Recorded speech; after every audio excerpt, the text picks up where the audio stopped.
नमस्कार, मेरा नाम डॉक्टर अभिषेक रंजन है और मैं एक पीडियाट्रिक सर्जन हूँ। और आज मैं आपको बताने जा रहा हूँ अनडिसेंडेड टेस्टिस के बारे में।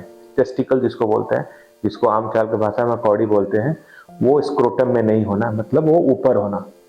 तो ज़्यादातर बच्चों में, खासतौर पे जन्म के बाद, उनकी एक ही टेस्टिस या कोई भी टेस्टिस उनके स्क्रोटम में नहीं पहुँचता है।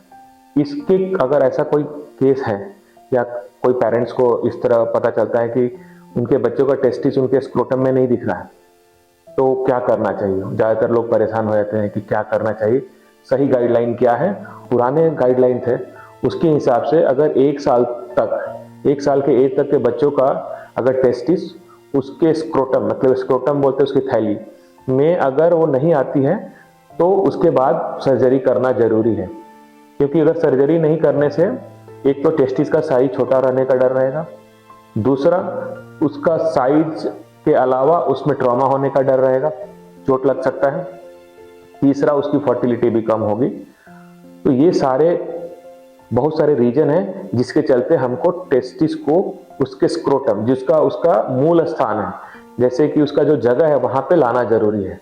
बट जो न्यूअर गाइडलाइन है या नए बुक है, वो बोलते हैं कि 6 महीने के बाद आपको सर्जरी कराना चाहिए, जिसके चलते आपकी फर्टिलिटी भी इंप्रूव होगी, स्क्रोटम का, टेस्टिस का साइज भी इंप्रूव होगा और ट्रॉमा का भी खतरा कम होगा।